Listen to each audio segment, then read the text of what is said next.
ఢిల్లీలో కాంగ్రెస్ విద్యార్థి సంఘాలు చేపట్టిన నిరసనలపై తెలంగాణ బీజేపీ ఎమ్మెల్యే పాల్వాయి హరీష్ బాబు తీవ్ర విమర్శలు చేశారు. రాహుల్ గాంధీ వ్యవహారం పిల్లల చేష్టలో ఉందంటూ వ్యాఖ్యానించారు. ఏ అంశంపైనా చర్చకు రావాల్సింది పోయి విచ్ఛిన్న శక్తులతో కలిసి ధర్నాలు చేస్తామని మొండిగా వ్యవహరించడం సరికాదంటూ ప్రశ్నించారు. రాహుల్ గాంధీ నిర్వహిస్తున్న ధర్నాల లక్ష్యం ప్రభుత్వాన్ని అస్థిరపరచడమేనని ఆరోపించారు. దేశాన్ని విభజించే కుట్రలు జరుగుతున్నాయని పాల్వాయి హరీష్ బాబు అన్నారు. మన మధ్య బీజేపీ ఎమ్మెల్యే పాల్వాయి హరీష్ బాబు మన మధ్య ఉన్నాడు. అడిగి తెలుసు సార్, నిన్న రాహుల్ గాంధీ ప్రధానమంత్రి ఇంటి ముందు ధర్నా చేయడాన్ని దీన్ని నిఘా వర్గాల వైఫల్యంగా చూస్తారా, లేకుంటే రాహుల్ గాంధీ పిల్లి చేష్టాలుగా మీరు భావిస్తారు?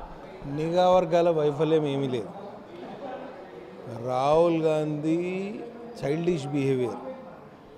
ఖర్గే గారి ఇంట్లో బర్త్డే సెలబ్రేషన్ అని చెప్పి ఎంపీలందరిని పిలిచి ఆ పక్కనే ప్రధానమంత్రి నివాసం ఉందని చెప్పి అక్కడ హై సెక్యూరిటీ జోన్కి పోయి ఆ రోడ్డు మీద 3 గంటల సేపు ధర్నా చేయడం. ఏదైనా ప్రజాస్వామ్యం మీద నమ్మకం ఉంటే అక్కడ స్పీకర్ గారు పర్మిషన్ ఇచ్చారు, ప్రభుత్వం ఒప్పుకున్నది, మీరు చర్చ చేయండి. పార్లమెంటరీ డెమోక్రసీలో డిబేట్ ఈజ్ మస్ట్. చర్చ చేయండి. నిందితులు మీకు ఇంకా శిక్ష పడాలని అడగండి, లేకపోతే మీరు ఎవరు రెసిగ్నేషన్ అడుగుతున్నారో అది ఫ్లోర్ ఆఫ్ ద హౌస్లో అడగండి. అంతే తప్పించి మేము మొండికేస్తాం, మేము దేశ విచ్ఛిన్నకర శక్తులకు నాయకత్వం వహిస్తామంటే ప్రజలు చూస్తూ ఊరుకుంటారా?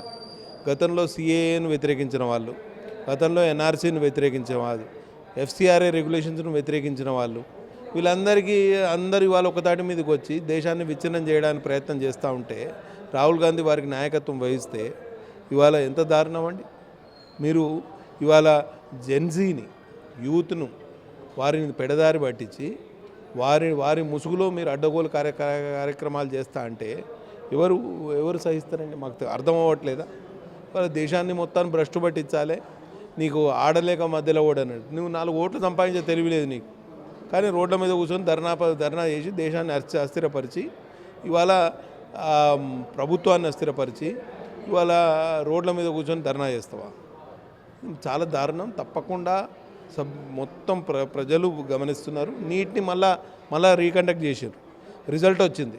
తల్లిదండ్రులకు ఏం ఆబ్జెక్షన్ లేదు, పిల్లలకేం ఆబ్జెక్షన్ లేదు. అందరూ అడ్మిషన్ తీసుకోవడానికి రెడీ ఉన్నారు. ఎంబీబీఎస్ అడ్మిషన్స్ కానివ్వండి, బీడీఎస్ అడ్మిషన్స్ కానివ్వండి, మిగతా అడ్మిషన్స్ కానివ్వండి. వీళ్ళందరికీ లేని అబ్జెక్షన్ నీకెందుకు? నీకు నిజంగానే విద్యార్థుల మీద చిత్తశుద్ధి ఉంటే నువ్వు 20 రోజుల పాటు హాలిడే ఎట్లా పోతావు? హాలిడేకి పోయి 5.5 కోట్ల రూపాయలు ఖర్చు పెట్టి ఎవరి డబ్బులండి? ఇవన్నీ స్పాన్సర్డ్ గేమ్ నడుస్తుంది. దేశ విచ్ఛిన్నకర శక్తులు అన్నీ కూడా దేశాన్ని అస్థిరపరచడానికి డబ్బులతో పాటు రిసోర్సెస్ అన్ని పూల్ చేసి దేశాన్ని విభజించాలనే కుట్ర పన్నుతున్నాయి. ఈ కుట్రకు నాయకత్వం వహిస్తున్నది రాహుల్ గాంధీ. నువ్వు వెంటనే పార్లమెంటరీ ప్రజాస్వామ్యం మీద నీకు నమ్మకం లేకపోతే లీడర్ ఆఫ్ ఆపోజిషన్గా రాజీనామా చేసి ఇంకొకరికి ఏబుల్ పర్సన్కి ఆ పదవిని కట్టబెట్టు. కానీ పార్లమెంట్లో చర్చ జరగనీయం. గత 3-4 రోజులుగా పార్లమెంటు నడవనీయకుండా స్తంభింపజేసి రోడ్ల మీద కూర్చుంటే నీకు పరిష్కారం దొరుకుతుందా? ఇది పూర్తిగా అసంబద్ధంగా ఉన్నది. తప్పకుండా ప్రజలు వాస్తవాన్ని గ్రహిస్తారు. ఏదైతే ధర్మేంద్ర ప్రధాన్ రాజీనామా చేయాలి, పార్లమెంట్లో చర్చ జరగాలని ప్రభుత్వాన్ని విజ్ఞప్తి చేసినా పట్టించుకోలేదు. స్పీకర్ కూడా విజ్ఞప్తి చేశాము. స్పీకర్ కూడా మాకు సమాధానం ఇచ్చేది ఏదంటే మీరు ప్రభుత్వంతో ఒప్పిస్తే మేము చర్చించడానికి సిద్ధంగా ఉన్నామంటే ప్రభుత్వమే ముందుకు రావడం లేదనేది రాహుల్ గాంధీ ట్వీట్ కూడా చేశారు. ఇది జరిగిన తర్వాత జితేంద్ర సింగ్ గారు కేంద్ర మంత్రి వీరు ధర్నా దగ్గర చేస్తున్నారని తెలుసుకొని వచ్చి మీకేం కావాలంటే మాకు చర్చ కావాలన్నారు.